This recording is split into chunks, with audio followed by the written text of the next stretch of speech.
What I couldn't predict is the doubling of natural gas production in the U.S. Or the doubling of crude oil production in the last 20 years that we've been, 14 as Howard, and then the prior 15 with others. I couldn't have predicted the energy usage because of the peak oil narrative, because of alternative energy forms gaining all the oxygen from media and everything else. I would have said that, man, we're peaking, and I've killed that since about 2015, 16 now, and the studying we've done on energy on a global scale. I would say that I don't know where peaking is. We're a long ways away. I think it's as exciting to start a company today as it was then. I think the opportunity set is as exciting.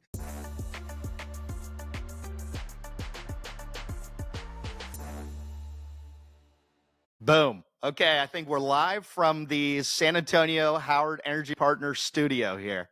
How's it going, Mike? Hey, good morning, Raj. Thanks for having me. Absolutely. So I think we're going to get into a lot of things today. But the first place I wanted to start, you've done an incredible, you've given me a great gift, because in doing a little bit of research for this, I've gone down a bunch of Mike Howard rabbit holes, and you have some amazing speeches that you've given around energy and energy advocacy in a really positive way, particularly with a much more global lens than I've seen. And before we get sort of to that point, I want to start with kind of this, what you call chapter one of you getting into the industry, and how that's shaped you, and sort of, you have a very interesting story there. Why don't we start there? Yeah, so I'm a first generation energy guy in my family. My dad's a first generation high school graduate, first generation college student. He's an ag teacher at a small South Texas town that I'm from. The university he went to, Texas A&I, was a very natural thing for me to go to. But as I was working in a small town since I was a young age, doing mostly manual labor, it's like, what's the highest paying undergraduate degree that this university offers? And chemical engineering was it. And so that's how I became a chemical engineer. And somewhere, I think my sophomore year, I got picked up for an internship, and then they kept me on at a gas plant that was 17 miles from my university. And I worked there during the week. I'd go to classes and drive back and forth. And so I put myself through university essentially working as a roustabout, untrained engineer in a gas plant operator, just doing whatever needs to get done in the gas plant, which gave me kind of a head start. Whenever I graduated, I immediately came out into the oil field building gas plants and pipelines and compressor stations during the Austin chalk craze of the 90s. And so now you fast forward 30 years, so my perspective is only in midstream. It's only in energy. And we'll get into the journey later about how the end of chapter one had ended and how chapter two started, because that's what I didn't, besides a high paying job, I'm not sure I thought real deeply about this industry.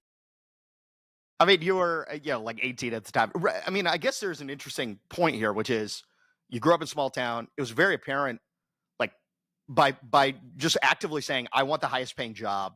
It sounded like you were like, look, I know where I'm from, and that's not necessarily the lifestyle that I want. I want an upgraded lifestyle. So in many ways, perhaps you didn't know what you wanted, but you know what you didn't want, it sounded like. Yeah. So in fact, I was talking to, so we were giving a talk to a university last week, and the thoughts that we had a ceiling on it almost of, we didn't think very big. You're living in South Texas, and like, you get a college degree and become a teacher, you kind of made it, and you're going to work for the 30, 35 years. You're going to retire, and you're going to have an okay retirement on a pension. That was success. And so the thinking bigger than that, until you start, on my internship, they took me to, Fort Worth or East Texas or just out of my area, going like, oh, people live a different way doing different things. And there's a bunch of different ways to have a career. I thought once you go into engineering, you're an engineer, and there's, what is business? I didn't know the word entrepreneur. That wasn't a thing, for me. I think that's true of a lot of people, right? I think like if you grow up in a certain place, you sort of look at what the best is and you say, oh, if I could just 2x where I'm currently at, that's amazing. Until you meet someone who has done 10 to 100x, whatever that is. And they say, oh, wow, you've broken my ceiling, this like hypothetical ceiling of what I'm capable of, or what, people are capable of if they put enough effort or ambition or work on the right thing. Right. And that it sounded like that happened pretty early for you at the right time. It did, breaking, and the foundation of grit and perseverance and problem solving and all the things that you learn doing manual labor at that time. But really what you're doing is you're breaking these generational bonds, of wanting to keep you at a certain level geographically and economically, and breaking those bonds. That's not for the, it's a hard thing. And many people have done it. And in this, we always talk about this era is the most positive, unbelievable era, because there's people living in all sorts of economic situations that can get on YouTube or TikTok or whatever and see the world in a completely different way than we did through books and TV. And so I believe the aspirations of young people, I think, are a little higher now than and that's the story I tell myself. It feels like it's their No, information I think that's absolutely access is just true. so much broader now. Well, that's absolutely true, right? Like, I mean, if you go far back enough, the most impressive thing is who is the most important person in your town, whatever that town is. Now it's like, who's the most important person on the planet, right? Like, is the new sort of barometer. It doesn't matter where you live. Like, you sort of have that sort of exposure. So I love that. Okay, so 10 years. It seems like there was an Austin chalk boom at that time.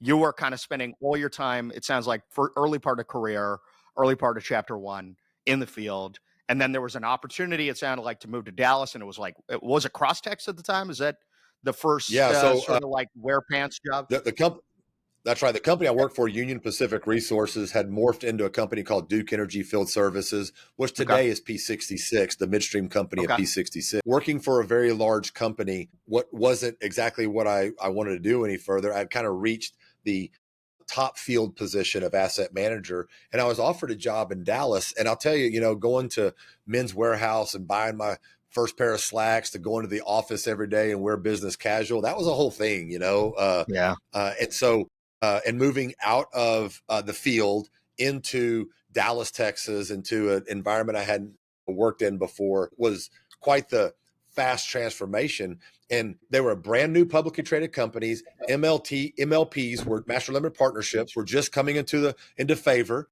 This was 2003. So a lot of those Okay. first ones are 2002, 2003, 2004, and they only took the LP public. Then later on, they took the GPs public.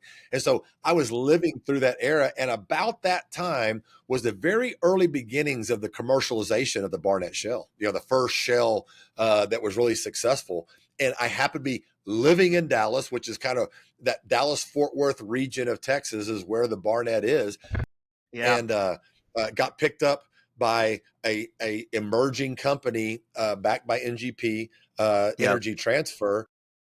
One of the first things we developed was the first 42-inch high pressure natural gas pipeline in Texas. Like that's your first project. And so I had a lot of experience, but got thrown into a chief operating officer position at 31 years old, building high performance teams to do.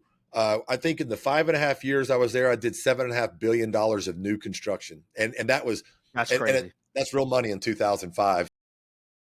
So Yeah. I mean, we had it was a great run, and it's basically repiping the intrastate gas business in Texas at the time, because if you remember, we had the Barnett, then you had the Haynesville, the Fayetteville, Marcellus was just picking up, Eagle Ford Shale was just taking off, so like all these things happened in a 10-year time frame there, and we reshaped global politics, and we where we used to get oil and gas from in the U.S. We completely transformed where we get it from. So like it's been an exciting time being in the business. It's taught you how to like embrace change and to constantly update your iOS, because whatever you thought is the thing this year, it's going to be changing. So I've been very fortunate in my career getting to see all this. I mean, that was the heyday in terms of growth, right? Like that was peak. Like Chesapeake had a Fort Worth office. Like there, it was peak rig count. I mean, like you were just growing for growth's sake. There was infinite capital to deploy in there. You kind of had interest rates, cut around that time too. Like there was just an insane amount of growth. prior to the energy transfer IPO, I want to remember some of this stuff because if I don't think about it, I think it's going to get lost. So NGP had come in early days into energy transfer, and I think it was something like a 30, like I think Ken Hirsch talks about this. It's like a 30x or something by the time they go public. No, 80. 80. It was something absurd, right? Because Ken, I think Ken. I watched a podcast with Ken recently. I think he quoted an 80x return. They were making every quarter in distributions what their original investment was. That's crazy, which is just absolutely nuts because obviously that generated the trajectory of one of the most successful energy private equity funds. Like without that individual investment, who knows what the return profile would have looked like for those early funds, right? So, okay, so then they go public. You get sort of recruited really shortly after the GP going public or the LP going public. Walk me through that. It was on Energy Transfer. I was recruited there in 2005, and so the GP I think went public in 2006. I think I'd have to go back and look, but it was definitely. But the LP had already become public. They had already acquired Houston Pipeline by the time I got there, and we started building big pipes in 2006. And so the ramp up, like you said, today you have 560 drilling rigs in the U.S. I bet back then there was, well over 1,500 rigs. Like you said, Chesapeake had a bunch, and that really kicked off the shale boom. And so we were building huge infrastructure and repiping. If you remember, when I'm giving talks about this, 2005, the U.S. was using about 55 BCF of gas a day, a billion cubic feet of gas a day. Today we generate about 105. We produce about 105 BCF. And so going from 55 to 105, if you would have asked any of us in the business in 2005, if the U.S. could double production in the next 15 years, 20 years, we would have said, like, where are you going to get the gas? No way. And we do that now with only 100 rigs drilling for natural gas. So it's actually interesting to think about because people say the same thing today, right? Which is, if we need to double that gas from here, how are we going to do that? It's almost like, that's probably what everyone said, right? 15 years ago or whatever. Yeah, I have a kind of a non-consensus opinion on that, is that a lot of people are predicting prices to go up in natural gas, and they are predicting the shortage of natural gas in the U.S. geologically. And what we've experienced in the areas where we operate, with technology improving, the amount of gas that they're recovering geologically is so minute compared to what's available. And we can't predict technology clearly very well, that this industry, when you give price signals, when you have this many entrepreneurs, private mineral ownership, contract law, all the things and ability for entrepreneurs to develop new technologies, every well is a science experiment. We have this unbelievable machine in the U.S. that can meet any challenge. If we would have said we got to meet 105 BCF in 20 years, you would have heard a bunch of complaining. It's not going to happen. Prices are going to be $10. Natural gas today is cheaper than it was for me in 2005, 2006. And so, like, what commodity can you point to that's cheaper besides maybe memory and a computer chip? What commodity can you point to, that's as cheap as energy in the U.S.? Right? Inflation adjusted, it's more or less free. I mean, compare the literally prices. And our economic flourishing in the U.S. is based on cheap energy. Right. So, that's right. We can get into all the, current administration and kind of what energy prices are doing right now. But it's not surprising when you unleash supply, you get a lower price commodity, then innovation on top of that. And what we've been able to experience, you've doubled supply and demand for the product because it's so cheap, and they're coming here to get it. That's right. And I think, on this point too, is like you sort of underestimate the associated gas piece too, right? Like the Permian today, I think it's like the associated gas is now larger than the Haynesville. And you're like, that's kind of crazy, right? Like if you sort of told someone that 20 years ago, that's also crazy. So there's all these things on the bingo card that I think people sort of vastly underestimate. And you can sort of underestimate in a 1 or 2 or 3 year time horizon, but over 10 or 15 years, these things just compound, right? And they just like look back and you're like, this is huge. Well, and we could talk about it whenever you'd like to, but that's one of the reasons why energy education, energy advocacy is such a foundation platform for our company. Is what we do for a living is build infrastructure. We connect. Whenever oil and gas comes out of the ground, it's not a commodity you can use for anything. You have to make it a marketable commodity by cleaning it up, getting any impurities out of it, and get it to a market that somebody will pay something for it to use for a city gate or a refinery or a power plant or whatever. And so the midstream business does exactly that.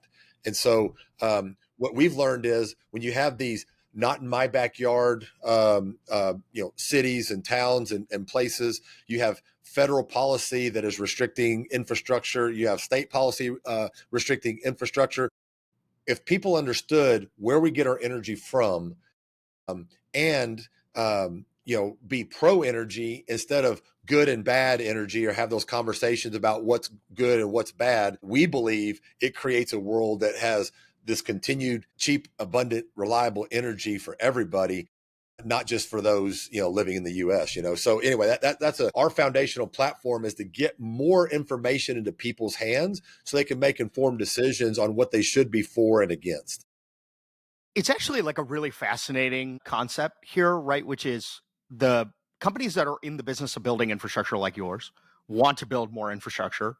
The reason why is because you see the demand signal, right? The upstream operator might be providing it. There might be a price signal. Like there is an opportunity to generate returns, build infrastructure that should be good for all parties involved. Simple. Like, there is this element of either a local, the NIMBYism where we don't want to build this infrastructure. Okay, that's one part. Part of that's ideological. Part of that is, maybe there's are some concerns about, I'd like a bigger piece of that pie. Okay, understood. And then there's the permitting and some of the social elements and all these other things. And what is crazy about it is like, okay, you sort of have this boogeyman, right? Like, it's like, oh, these infrastructure companies want to build this. Like, these are horrible, whatever. Like, that's sort of the narrative. And you're kind of like, well, if they actually believe that to be true, wouldn't they ever, like, why would they keep building infrastructure if you can't build more infrastructure and you have more permitting and more regulatory pain to build new infrastructure, then all the incumbents just get way richer, right? Because all of these pipes are worth way more, because you sort of sit back and you're like, we own all this pipe. It's like California housing. This housing is incredibly valuable because you can't build anything new. But if you can build something new, in theory, it creates price pressure on existing infrastructure, which is good for everybody. Like that, in theory, should be a very good thing. And it's a little counterintuitive, in my opinion. It's funny how the paradoxes that you're mentioning are the thing that people believe are the right thing to do actually is the thing hurting the thing you're trying to save. And so whether you're talking about infrastructure, wildlife, homeless, or whatever problem you're trying to solve, you have to really think beyond the black and white in a more integrated way to really look for the truth, and we focus on that thinking framework a lot more, is keep asking, what the truth is, to not get too biased by our own personal biases or media bias or the popular bias, and so that's our company's strategy, is based on this long-term macro that more people need more energy to live better lives. Because if you get, what we've proven in human civilization is, if you get more people the energy, they clean up their environment, and that makes everything better. They have less children, they educate more women, they have less disease, their literacy rate's better. Like, just so many things are better to get people energy.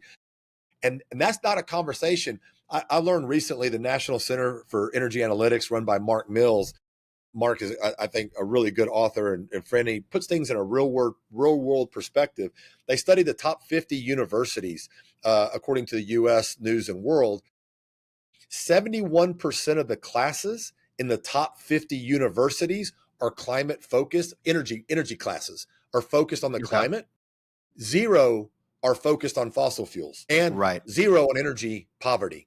And so you can go read the paper. It's a public paper. It's very easy to read. But the narrative around solving a climate problem, which you can argue whether it is or not, I don't even argue that point, is that, but by restricting energy to people to hope to save the climate, becomes this moral dilemma for energy executives to go like, I'd like to get more energy to people, let them make the choice on how they adapt to their climate, and approach that way, because that's the way we've done it for human history. That's how we've evolved to where we are today with 8 billion people. And so in that foundational basis of understanding of what what the education we're trying to promote, then drives everything else. It attracts bright minds into our business. It gives them a purpose. It lets them know what we're doing is the right thing to do. It helps the conversation, in our opinion, do what's right, as opposed to what people believe is right, starting at climate instead of starting at energy.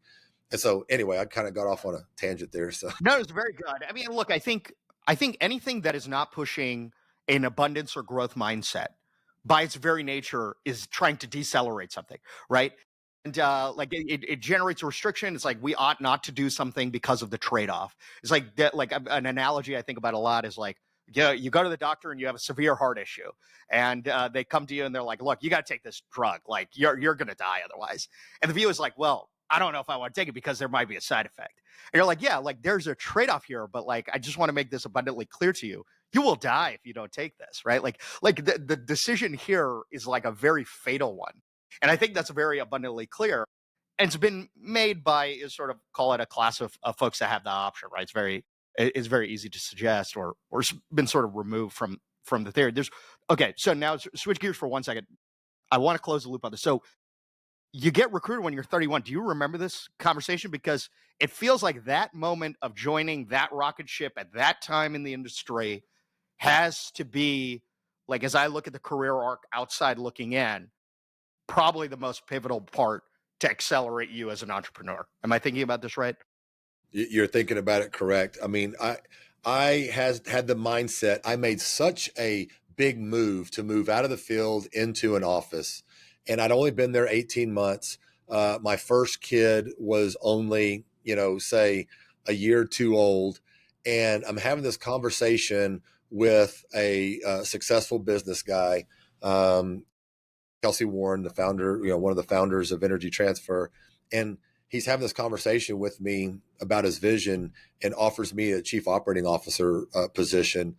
And my deal is I have over interviewed, like, hey, I'm only 31, man. Like, I've only been in office for a year and a half here. He says, I was given an opportunity to be a COO at about the same age, and I know you can do it. We're going to do it. So like, and so I had to go tell the company I was with, Crosstex Energy, that I'm going to go over there, and the job they were offering me, how could you be mad at me for taking No, that? no, they And can't. then watching the entrepreneur mindset of those guys work, of that's now propelled them to be the largest midstream company and a few metrics that are diversified nationwide. They have so much going on. And when I was there, we were a Fortune 100 company, Yeah, so like yeah. we were already pretty big, Huge but already. where they Yeah. are today is multiple. So it's arguable that I made a good decision to leave, like, well, I could have stayed there and had a pretty good life as well. But the gift they gave me and the admiration I have for their tenacity, their thinking, their creativity, their fearlessness, I noticed that, and I felt like I had a lot of that in me. And so like that was the validation, that people have somewhere along the way going like, oh, I can keep up with these sort of people. I'm building big things. I wonder what a meaningful endeavor would look like if I structure it the way I want to structure it. And so that's when I left. When I left Energy Transfer, left chapter one behind, came up with 5 guiding principles, and one of them was to be a San Antonio based company. That's not a very popular thing to build an energy company in San Antonio. And so that was the kind of thinking that went into starting the company we have today. 14 years later, we've grown every year we've been in business. We've built it to be, I don't like the word sustainable because what does that mean? But Yeah. resilient in all Right. market commodity cycles. We've grown through every administration. We started under Obama. We have grown through $6 natural gas to $1.50 natural gas. We've grown through $120 oil to negative $28 oil through COVID, because our philosophies are grounded in the macro, of what we want, what commodity risk we're going to take, what kind of projects we're going to take, what kind of partners we're going to bring on, just all the foundational guiding principles we started the company on, we have operationalized over the last 14 years. And I feel like we're just getting started, honestly. Yeah, it's an interesting thought that you have because it is quite remarkably rare from my perspective, which is you've been working on this for 14 years. You have a view that you're probably in the early innings of what you would like this business to be about. It's your namesake. That is very, very rare relative to most large scale capital deployment and entrepreneurship in the oil and gas business in general, right? It's the capital structure from private equity, is just structurally there to invest capital and to somehow exit within a decade long span. Let's say some of these funds are, maybe a 12-year, you can kind of extend once or something like that. So that's kind of the guiding principle for everybody, right? Like it kind of has to be, because that's the structure that the LPs come in and invest into. It's like maybe some folks would like it to be a more permanent structure, but yeah, that's rare. Like it's just not the norm. And I sort of sit back and I look, and it's like there's very few companies where, one, you have the namesake, but number two, you've been doing the same thing for so long that you sort of compound into something quite large, right? Whereas I think everyone else kind of, and it's not necessarily their choice, they are sort of interrupting the compounding, if you will, which is we have this really big business and it becomes a trade. It's like you don't really know what you're playing at the poker table. You don't know what the chips are worth. Someone shows up and says, "Hey, I'll pay you this much for your stack," and you say, "Okay, great, I got to take it." Like, I'm forced to take it. The investors are forced to take. Everyone's forced to take it. It's structurally there. How have you been able to avoid that? Because it feels like something that even the most successful people I talk to, they have some regret over that, which is, you know, I built something interesting and I was forced to get out. And yes, it was economically great for everybody, but I really wish we didn't have to sell. I really wish I could have ran it for 5 or 10 or 15 more years. I hear that a lot. I do too. And I've talked to some very successful people like John Mackey at Whole Foods, or Ron Shake at Panera Bread, or not just people inside our industry. And I have hung out with the Kelsey Warrens, the Dan Duncans, the I don't know Rich Kinder as well. I partner with his company, but I don't know him as well. But watching the capital structure that allowed them to be in business today from where they started, which all of them started at zero, basically, we lost that capital structure somewhere along the way. So they hit it at a time in our business where you could build something, take it public, and hold on to a golden share, a GP share, and hold on to the company. But as a private company, you can't do that if you're private equity backed.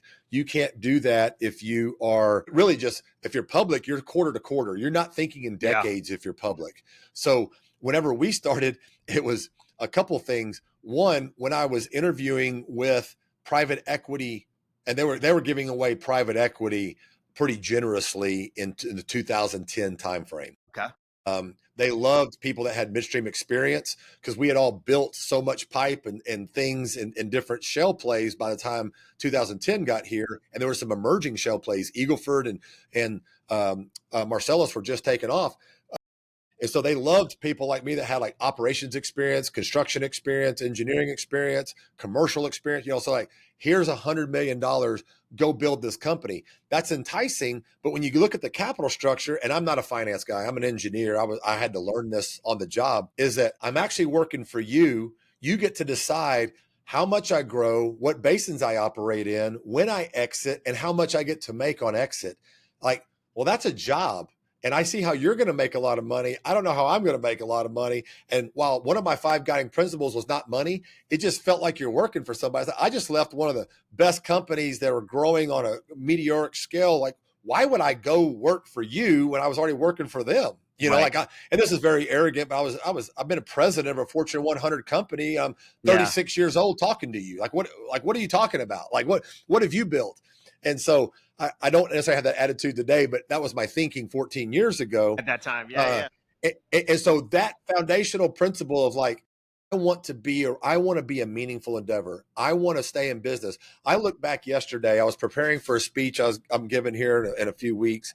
And I found a 2011 slide deck of when I was walking around showing it to potential investors. We hadn't even started Howard Midstream Energy Partners, which is what we are today. We were called Howard Energy Partners. It was just me, living in a 2-bedroom apartment in San Antonio with these ideals. And you look at these private equity guys and you show them long-term value creating, meaningful endeavor.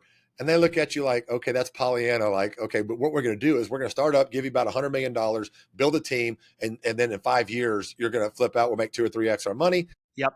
You'll get your 20% of that. We'll go on. It's like, that is totally not interesting to me. Like, this is so hard. Like I want a paycheck, like that was the mindset. I was like, I'm being an entrepreneur, but I don't have endless runway here, and so I need to get going.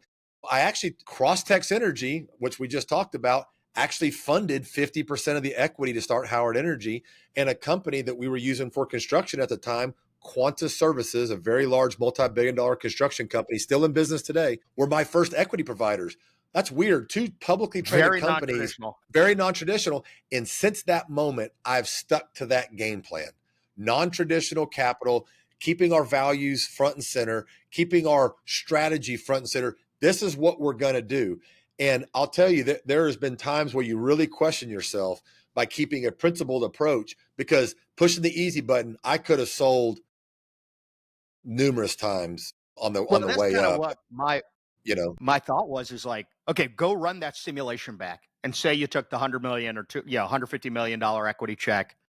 What do you think would have happened given the opportunity set, the market? Like, because in many ways, it's kind of a trade, right? Like at that time, it's like you can kind of look at it as a 5-year trade or 3-year trade or whatever you want to look at. What do you think would have happened in that alternative version? I know precisely what would happen.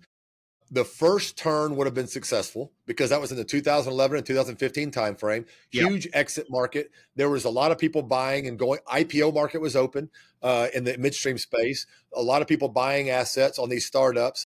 So you can look back. I was the 24th private midstream company to start up in the U.S. at that era in 2011. Wow. And my thought was, I'd hate to be the 25th. This is such a crowded market. What are we doing? Yeah. By 2015, we got to over 100 midstream companies in the U.S. And I don't know how many public ones. That's just private ones. There was a lot of competitors. Today, we're back down to about 20 of us have assets. We're I think we're one of the top 3 largest private midstream companies in the U.S. The one other one has long-term stable capital. Everybody else has infrastructure money or private equity money. So like we're in a very unique class. And when you saw this hill go up of competitiveness to now, so what would have happened is if we would have gone with that capital, Howard Energy 1 would have been successful. We cranked up Howard Energy 2. And then what you've seen in these second and third iterations, there's very, very, very few that have been successful through 2, 3, 4, 5. Yeah. And I can name a couple of them that are friends that have done very well. They've ridden the cycles too with the right philosophies, but very few. And so we've seen in the industry, because 2015 killed the exit market for some of these private midstream companies, the private equity models, I think, broke a little bit for infrastructure. Yeah. And so that answers the question. So by keeping our philosophy, now we're backed by pension fund primarily. We've had sovereign wealth funds, endowments, very long-term capital. Nobody's perpetual capital. Everybody needs their capital back eventually. But we have as close to perpetual capital as you can get in a capital stack. If that 2011 timeframe was today, let's say you kind of play out the career arc and you were going off on this endeavor in 2025, start the journey versus in 2011. What does that look like? Do you approach it differently? Is it quite similar? Knowing what you know now, do you look at the world very differently? Yeah, what I couldn't predict is the doubling of natural gas production in the U.S. or the doubling of crude oil production in the last 20 years that we've been, 14 as Howard, and then the prior 15 with others. I couldn't have predicted the energy usage because of the peak oil narrative, because of alternative energy forms gaining all the oxygen from media and everything else. I would have said that, man, we're peaking. And I've killed that, since about 2015, 16 now, and the studying we've done on energy on a global scale. I would say that I don't know where peaking is. We're a long ways away. I think it's as exciting to start a company today as it was then. I think the opportunity set is as exciting. There's clearly less competition because everybody's consolidated. But it reminds me back of the 2010, 2011 era where it's hard. Natural gas went from $6 to $2 the first year we're in business. You have to build some sort of resilience that's tied to demand away from the drilling rig. But it's not easy. The grit, perseverance, resilience is just as hard today as it was.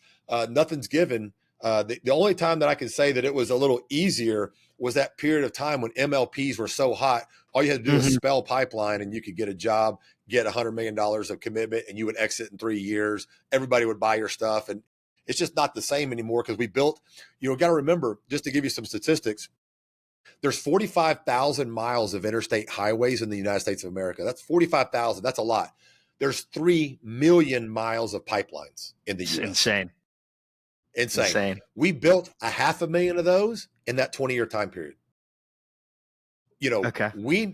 A ton of capital was required. We had the tax code to do it, the MLP tax code. You had private equity and infrastructure that could pour money in, all the endowments and people that would give money. Well, when we went to the ESG era, 2000, say 16, 17 to 2022, capital left the industry. The market did not reward MLPs. MLPs went from trading, 12 times EBITDA to 6 times EBITDA, so the availability of capital has gotten a lot harder.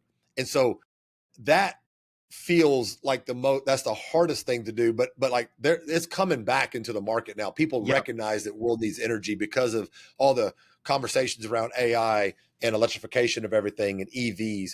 People recognize the need for more energy. And what we're doing is tying energy growth and economic growth together. You can't have one without the other. There's no such thing as a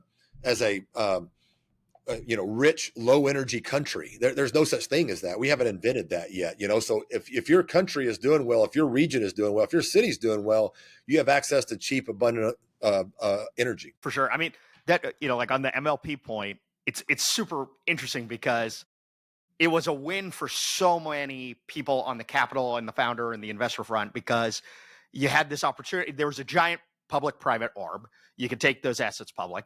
And like like there's a difference between the LP structure and the GP structure. So you still have all this control, and they'd hit like their like various waterfalls. And once you're in that waterfall, it's just like raining money for the GP. And like, so it was like the gift that kept on giving. And then I think, like, in my personal opinion, the market got a little too greedy where we started generating the E&P MLP structure, which like it's just much harder to replicate a stability of cash flows with a upstream oil and gas asset, where you would continuously have to buy more assets or drill wells from a growth CapEx perspective. And just like the math made it really, really tough. And, but like would have been easier to stay on the midstream side and do that, but I think it kind of tarnished a lot of the MLP. Yeah, we started taking the industry started taking water companies public, wood chip companies public, E&P companies public, and what a lot of people don't understand, and why we like this business so much, is that every well that's drilled right now, I'd say just about every well that's drilled right now, especially in a shale play, it's going to be half the well it was a year ago. In a year's time, Mm-hmm. it'll be a third of the well. And so replacing that 105 BCF of demand that we're seeing right now out of the U.S., you have to constantly be feeding that engine and looking for new infrastructure. So we're obviously the associated gas of the Permian, the associated gas of the Eagle Ford, Woodford, there's a lot of oil associated gas. There's a lot of lean gas too, Marcellus and Haynesville. And so like, as those wells decline, you have to replace that volume every year. If you were to stop drilling today, the U.S. is at a 20% deficit next year in energy. That's not sustainable. That would send price signals, that sort of thing. So I guess my point to that is that we believe that you need to be in this business infrastructure wise, because there's always going to be new infrastructure, but the capital structure the gift of the capital structure that you talk about with incentive distribution rights, that sort of thing, isn't there anymore. Yep. So you have to come up with a way that you can't just stay static. You have to constantly be looking for the next thing to stay relevant. Yeah. Okay. There's one part of Howard, like sort of history, that I wanted to touch on, because it felt like it was an interesting deal. So there was a bake off, as I understand it, with a very large midstream project in the Permian with Devon, as I understand it. And you guys came in and you were quite aggressive. Like I remember like the market feedback at that time was like, whoa, one, unprecedented structure kind of at that time. And then two, like quite aggressive on valuation and like, all that sort of thing. But it felt like that was the start of everyone else doing it, from what I can tell. Like maybe there was someone else who did it before, but I think you guys got the credit for it. Could you walk me through like the thought process then and how you got there? Yeah, so we were working on getting into the Permian for many years. We structured a few deals. We swung and missed at a few deals. Well, WPX Energy at the time, it wasn't Devon Energy, it was WPX Energy. Yep. They were looking for a partner. They were either going to build their own midstream company, which they had done before, and there was some connection there because Crosstex became EnLink. EnLink was the merger of Devon and Crosstex. And so, like even though it was WPX at the time, they were in the same area and that sort of thing. And they saw what Devon had done. And so anyway, there was some, they wanted to build their own midstream company, and they met us. We, ideologically aligned from the standpoint of they loved the kind of company we were. They saw what we did in the Eagleford by partnering with the right people, building a lot of infrastructure, using creativity to help our producers attract capital with finding them new markets. And they like that.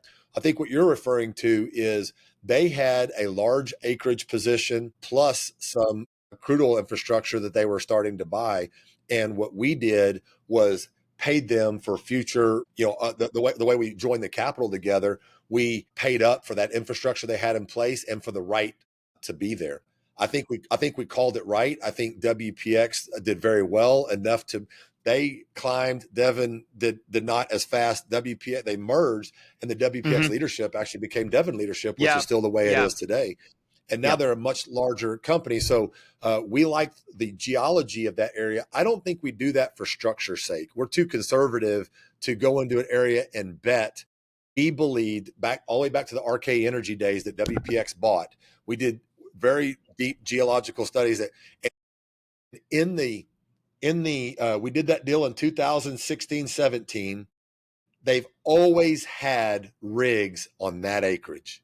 Yeah. And so while the industry might have copied the structure, and you've seen some other people pay to get into a deal or something like that, none of them worked out. Ours has worked, and I think it had a geological, foundational, first order principle to it, as opposed to the industry's just wild, and they have free money, not free, they have excess money because private equity has a pretty high risk threshold. And so you saw some other people try the same thing and it didn't work out for them. Yeah, I mean, I think that's what No, it kicked off this. You're spot on.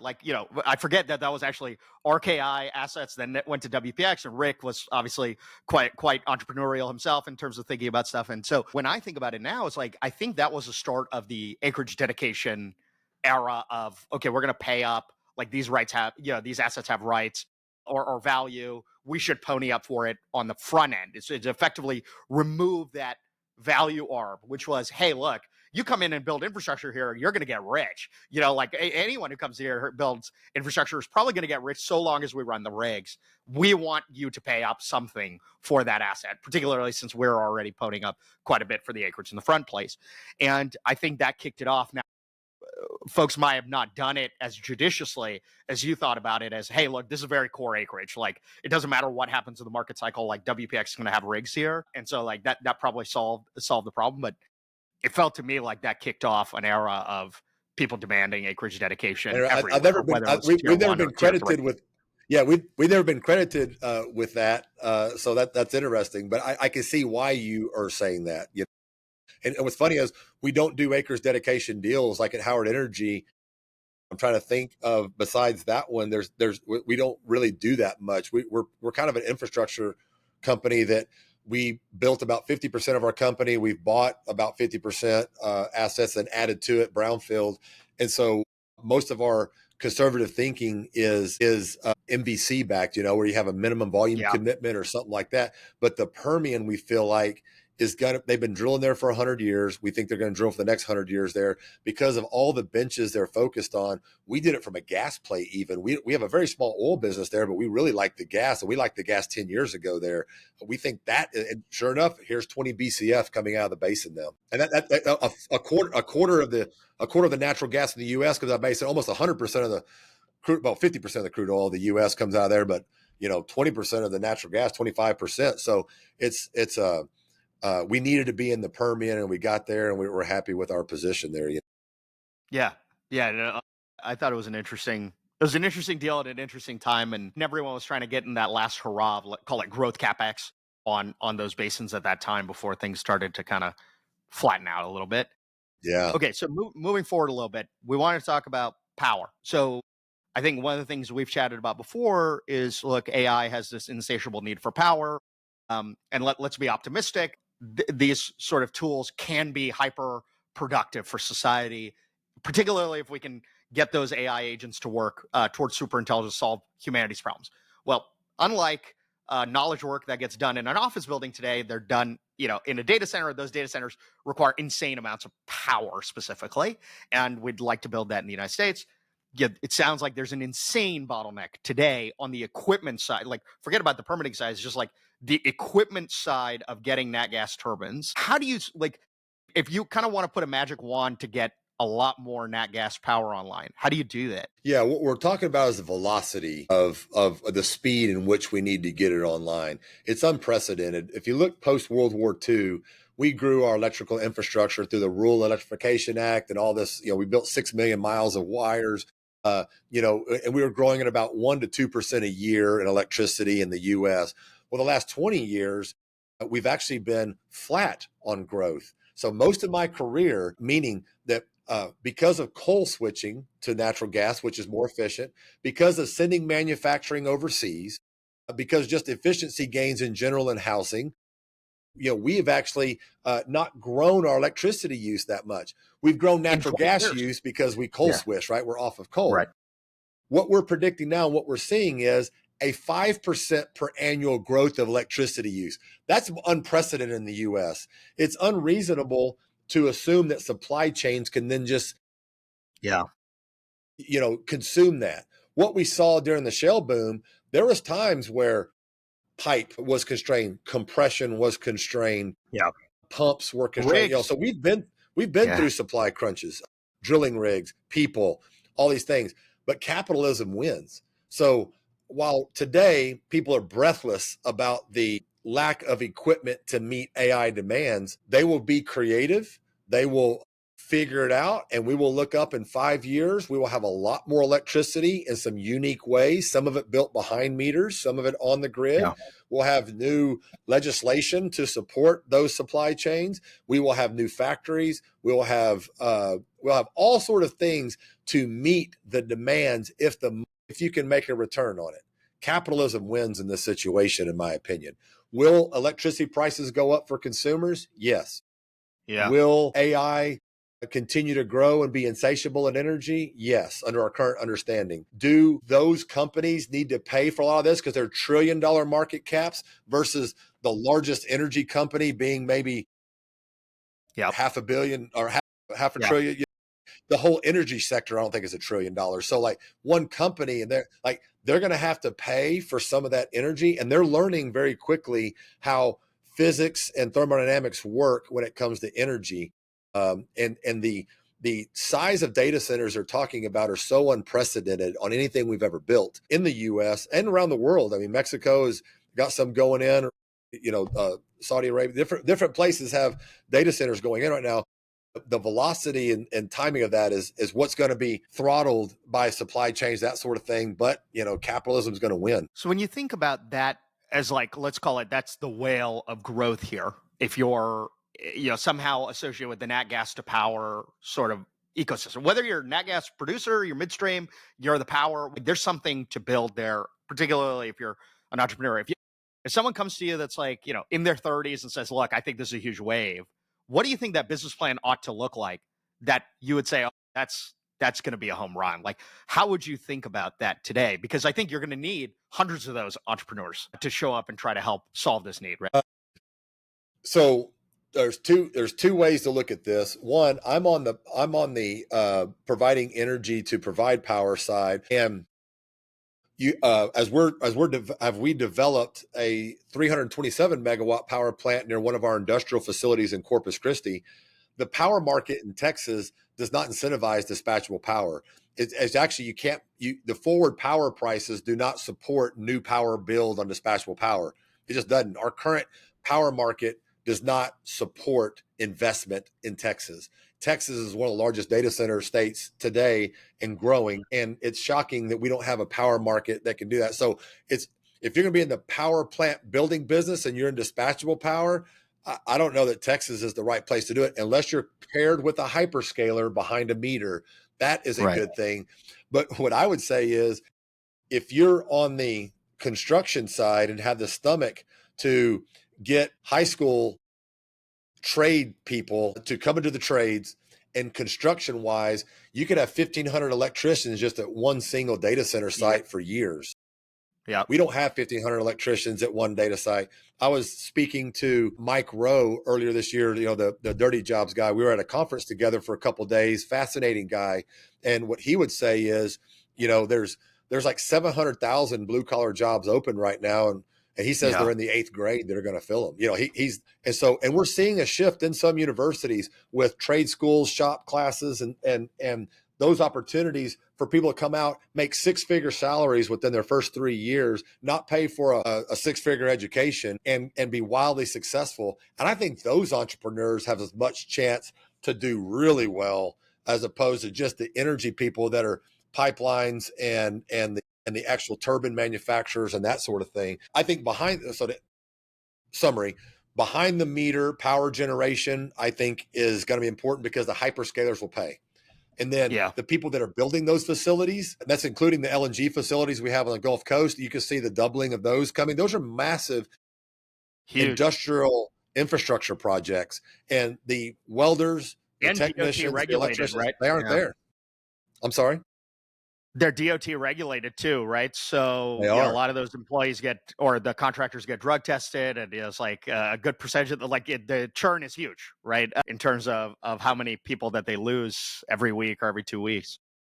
Yeah, a whole new workforce has to get trained up in America to handle this industrialization that's going on. Yeah, absolutely. Okay, so that's interesting. So there's a thesis that is like if you're entrepreneurial, that is picks and shovels to the actual picks and shovels of the AI. So it's like, the AI wave is so large that yes, okay, data center construction is one service provider to that. And then one level below that is like, well, you're going to need a lot of people. You're going to need a high talent workforce. Perhaps there's a way to sort of provide that or do that or be an individual that's part of that. It's not sexy. It's not sexy in our vernacular today. It's not sexy, right? We've defunded trade schools. We've defunded shop classes. We want everybody to get an education, to work behind a keyboard and provide value. And that's kind of the forgotten workforce, and how we live our life is from that workforce, kind of the workforce I come from. And we think a lot about that and invest a lot in that personally and professionally, because what are you going to, you need those high skilled labor positions. And I know, with the current remanufacturing going on, bringing nearshoring manufacturing in the US and Mexico, we just don't have the workers to every person that owns a company like that. AI is not in my understanding of AI, it may help that company run better, but it's not going to dig a ditch for you. It's not going to pull wire for you. It's not going to do those things that we need done, So, and I think those are, that is, but for this conversation, I understand, but you still need the molecules to power the AI. And unless, and people say, well, AI is going to become more efficient. You're going to take these big memory cards that we used to use and these, 86 DX4 machines and have these big memory chips. Now, a single, terabyte, USB stick, is so small. That's going to happen to AI. What we've experienced is efficiency because of Jevons paradox. Efficiency doesn't create less energy. It creates cheaper energy, and people use energy whenever it's cheap. And so, so any commodity, I guess, is Jevons paradox. So, So we just believe more energy is this is just again first inning of what's happening here, and the supply chains will catch up, but it's going to be painful. It's going to be expensive, and these trillion-dollar companies, I think, are learning that they have to pay more for electricity than what we're currently paying now. And unfortunately, residential prices are climbing. It's going to already becoming a political problem now, where 100%. People are blaming current energy policy to be the reason why electricity is higher, and that's not the case. Electricity prices have been climbing, unfortunately, in the last 10 years due to we're building a whole nother grid of intermittent power to add to the dispatchable power, and we're getting rid of dispatchable power reliability. So now you have a less reliable grid for more expensive dollars, and that's not changing right now, especially in Texas. There's nothing structurally changing that right now in Texas. Our electricity prices are the highest in the southern states right now, and we have more wind and more solar than California industrially, and we have multiples of wind than anybody else. And we have the most expensive residential electricity in the South. So why is that? And that structurally is not going to change. You have a super cycle of investment going into power and utilities. That much is pretty clear. So it's almost akin to the super cycle of capex investment in oil and gas in the United States. I think the primary distinction here is that one is a series of incumbent regulated monopolies, and one was just a in many ways two guys in a truck going out and taking a bunch of capital and trying to grow a business. And when you have that and you have that sort of unfettered amount of capital going in, you'll get the job done. You'll get it done very quickly. And quite frankly, that'll be pretty good. Like it will be like the closest to pure capitalism that you can find. It's really hard to do that now when you're like, hey, we need to grow everything. And the companies that are doing it are under this like sort of regulated monopoly scheme where the talent sort of follows that same structure as well. Like the incentive structures are just very different than, hey guys, go find a really good asset and triple production and make money doing so, right? It's in many ways, a very simple business plan relative to how complex the bring on more power in this region at this time a business plan is. Like it's far more complex. Far more complex because it's so highly regulated, because there's 20 years of no growth in that industry. And in fact, a shutting down of reliability, that we've lost talent. We've lost the skill sets to do that. We've definitely lost the supply chains. And so we're just not set up for it, and then the capital returns are not very good in regulated markets. Many of us live in this unregulated world, even though we have regulated pipes by DOT. It's kind of commercially unregulated compared to the regulated markets of utilities that are very low returns. That doesn't attract the entrepreneurs as much, as other industries. So yeah, it's a real problem. Speaking of workforce decline, so for example, I have an intern who's at the University of Texas, and he told me that his petroleum engineering class, he is not a petroleum engineer, but the petroleum engineering class there in his year is 30 students. That's the entire class. And I was just sitting back. I was like when Exxon comes to campus, they could just hire every single kid. Like there's no, I don't really understand how that works, right? Like if you're top 5 petroleum engineering program, you have this many kids, and it's not necessarily the program's fault. Maybe you could get some version of that, but it's like, no 18-year-old clearly wants to go and become a petroleum engineer. And we could debate whether or not that's right or wrong, and maybe like some amount of monetary compensation will solve that. But like, at the same time, every month we're seeing consolidation in the market too. So there is that signal, which is, like every time I see one of these announcements, I'm like, yes, this is accretive for shareholders. My banker buddies, my lawyer buddies probably did pretty well on this kind of, the fun for them to work on.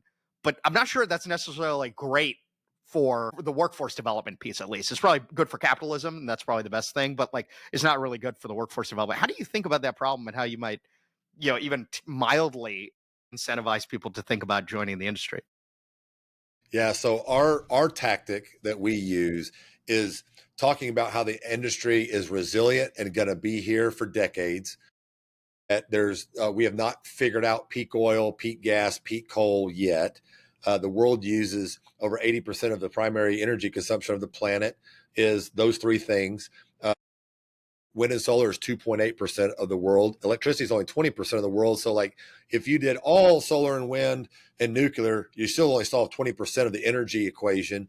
So we need those petroleum engineers, those geologists, those drillers, all those people that do mechanical engineers to find the next tranche of oil and gas. And you're doing it for the greater good of humanity. Like we are the business that powers every other business. AI is irrelevant without 100%. our business. And so that message needs to get out more. That's why we fund the Switch Energy Alliance. We fund Life Powered. We talk at public universities, and we talk in that sense of higher purpose. And what we're seeing is the employees that are attracted hear that message. I spoke to an organization called ACC that holds pretty left-leaning environmental views with very right-leaning energy views. And there's 80,000 college students in this organization, and what they're firing people up on this conversation, going, if you want to save the environment, you figure energy out. You want to help people the most, give them energy. And we 100%. Find those organizations to help amplify this positive energy. That's our delivering positive energy is our purpose. That those that ascribe to that worldview, as opposed to a very negative, a catastrophist worldview. And like, if I'm a college student, why would I come into an industry that's going to be going away in 10 years, as previous administrations have alluded to, and that is dirty and that's going to kill the planet? Like, that's not very appealing. That's totally not factual in what we actually are doing on the planet and how we're actually using energy. That story is what we're amplifying and trying to get out. And we are attracting people from other industries into our industry. We are seeing some success in certain programs that young people are fired up. You know, you just mentioned one, petroleum engineering, but if we want a nuclear renaissance, like Texas has passed a law Yeah, now, you know, to incentivize nuclear. If we want a nuclear renaissance, you definitely have to ramp all that back up. 100%. There's Yeah. 55 nuclear plants being built around the world, not one of them in the US, you know, mostly Russia, China, UAE. So like we need nuclear scientists. We need all STEM to come in, because to support why AI is going to help a lot of things to solve a lot of problems, the implementation of those things still going to take engineers and people, you know. I think that's right, and I also think there's like a geopolitical element to this, right? Which is it's becoming abundantly clear that AI has the opportunity to be so powerful that you want to control it. Like it becomes philosophically, like at a simple way to think about it, it's the West versus China, right? China's investing an insane amount in developing their own AI architecture, infrastructure. Chips are behind. Like we thank God that Nvidia is a U.S. business, and the IP is here, and they're so far ahead. But they're building power in insane quantums of growth, right? Like they will effectively grow a third of the U.S. grid, like a year. It's like it's insane the growth trajectory of them bringing on power. And so, to me, I mean, among the mandates that should exist in this country, I think the one that like is very clear to me is like we should want abundant amounts of natural gas that is generated for power locally and then exported to our allies globally. And that has, just tremendous amounts of value. And by the way, that actually decarbonizes. Like if your objective function is number one on practical paths to decarbonization over the 10 years, which, perhaps that's still important, but let's say it is, that actually hits that nail on the head as well, right? Because as you understand, the coal to gas switching that we were so great to have happen to us over the last 20, 25 years in this country has not yet occurred anywhere globally, has not occurred anywhere where there's growth, right? I think we forget that like India has 5x the population of the United States, and they are the English speaking, dominant force today in that regard. Like in the same way that this is like a fascinating concept to think about, because I was born in Houston, Texas, and I certainly don't have an Indian accent, but I think about this a lot, which is like we call people in England those with an English or British accent because we consider America as like the default of where English is. Like the American access is America. That's English. America equals English, right? The largest speaking population of English is now going to sit in India. So, there might be a world, particularly if the birth rate continues to be the way it is, where people say the American accent. We are the American accent now, and the Indian accent actually becomes the default English language. That's like a kind of crazy concept to think about. But that's probably what people in the UK thought about too at one point, right? Yeah, so you're speaking my language, you know, like um, literally English. But we're 3% of the world's population. And if you talk to Texans and some of these rural Texas areas, like you are like in the 0.1% of population. The way 100%. the world thinks about these problems is so different. And whenever you look at the energy hierarchy that, Arjun Murti kind of relates in the energy hierarchy of needs to Maslow's hierarchy of needs, available energy is first. Coal broke records last year on the planet. Yeah. We've used more coal than ever. Wood broke records last year on energy. Natural gas broke records. Oil broke records because our shutting down of coal plants or doing low carbon anything is a little irrelevant to what the actual carbon footprint of the planet is doing, because they're climbing the GDP ladder. What India has done in the last 10 years to bring more people out of abject poverty is, at the 100%. velocity they've done it, is beyond human understanding of what we've done in civilization timeframes. Like they have done unbelievable amounts of work. Africa is being completely left behind. It will come along. Nigeria will probably be one of the most populated countries 100%. in the Yeah. world in the last 20 years. We're in decline in the West. We're not even replacing We're not beyond replacing birth rate. Yeah, yeah, yeah, birth yeah. rate, so like you nailed it. Like that is the future of they're setting the carbon emissions platform of the planet right now with the 7 billion people that live over there, billion and a half in China, billion and a half in India, billion a half in Africa, like, so, and we need to provide more energy to them. We need to provide our expertise and technology and not have this restrictive mentality that the World Bank has of restricting financing to these places if they don't use a particular kind of energy. They have this good and bad mentality of energy. Yeah, it's quite We think those silly. It's countries quite need to silly. come Yeah. along on energy. It's the greatest thing that they can do to lift up their standard of living. I mean, it's quite clear. It's abundantly clear. So, Mike, I don't And know how so we're doing on timing. we got a little bit of time. I want to do a plug for energy Yep. poverty just because we Yep. kind of got into that just briefly. Absolutely. So one of the things we hosted last year is the industry first energy poverty summit. We brought 50 of the top CEOs together to start having this conversation in this framework of a people first framework of getting more energy to more people. And what can this industry be doing to show that we're actually doing that? Yes, it shows that we're doing LNG export. Yes, we're exporting more refined products and oil than anybody else. So we are already providing those services to our allies and to other countries that use them. I guess they're all allies. What can we be doing in those countries? What investments can we be doing? What education can we be doing? How can we be partnered with that? So we invited then 8 really top thinkers in energy poverty that are actually working in the space to speak to us 50 CEOs. We're going to have our second annual one in 2026 on continuous conversation. What came out of that was Toby Rice at EQT, Dr. Scott Tinker, which sits on our board, that was the state geologist, the head of the Bureau of Economic Geology, coming together with their organizations to form a thing called Energy Corps, CORPS, with the stated goal of getting $50,000 of GDP, 50 megawatt hours per capita in 50 years to everybody on the planet. We think that net zero poverty goal is so much more powerful than a net zero emissions goal because we don't know how to mathematically or physically or thermodynamically do net zero. We do know how to get more energy to people to help them up. And if we help them up, they will solve their environmental problems. So Energy Corps, I was grateful enough they invited me to be their first board member.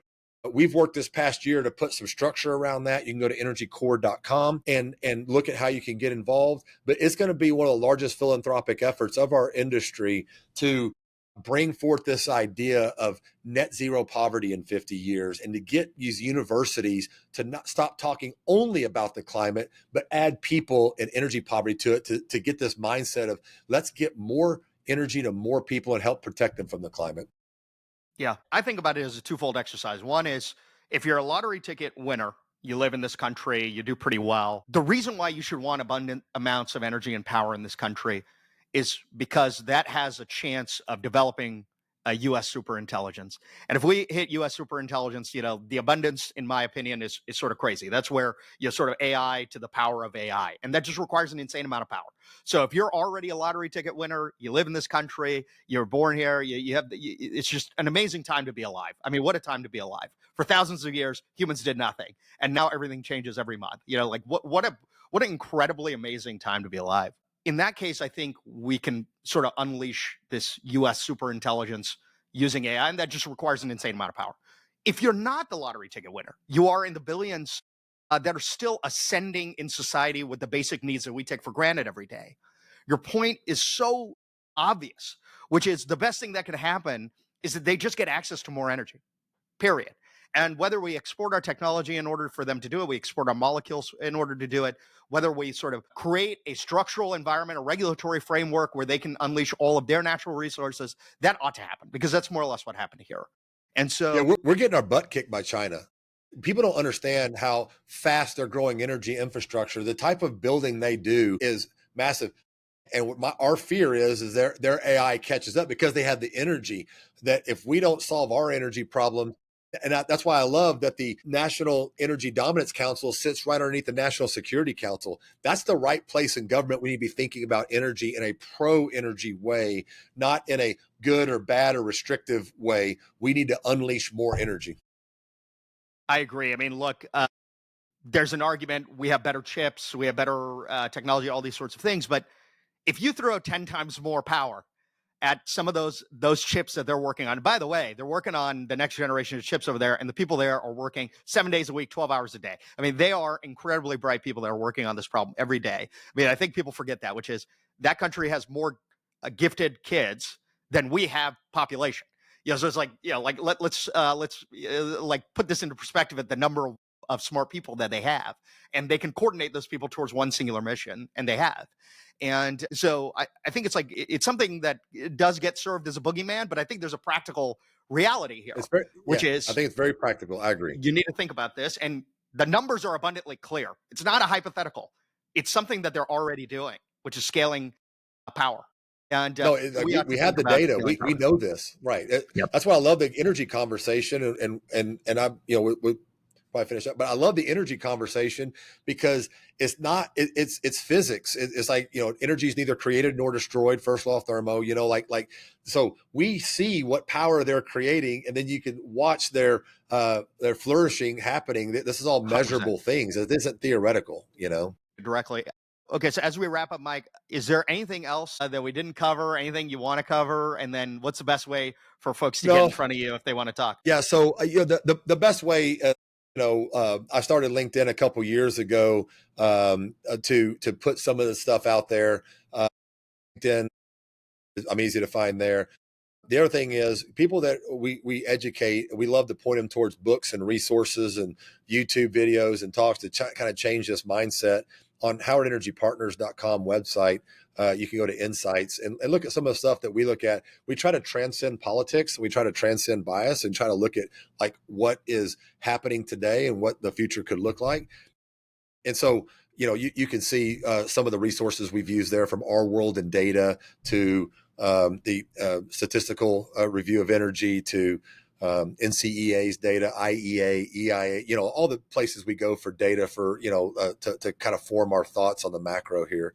So, but I really appreciate you having me, and I really love the conversation. No, I appreciate you doing what you do. Look, you built an amazing business, one in which I think just independently one should admire the founder journey, particularly when you sort of started when things were already quite good for you, and you sort of went off and leaped and so let me go climb this new mountain of growth, and you're doing it for a long term scale, and I find that probably to be the most admirable piece. Adjacent to that, there's a world in which the 10% that you allocate to the energy advocacy, there's a chance that that might be worth more long term in terms of inspiring the right sort of trends going forward, decades to come. And so I really appreciate all the work you do there. I'm not sure people can overspend their time there, particularly those that have done really well in our industry. So I appreciate you for that. Well, thank you for the encouragement. I appreciate that. Absolutely. Thanks, Mike. Have a good one. Okay. See you.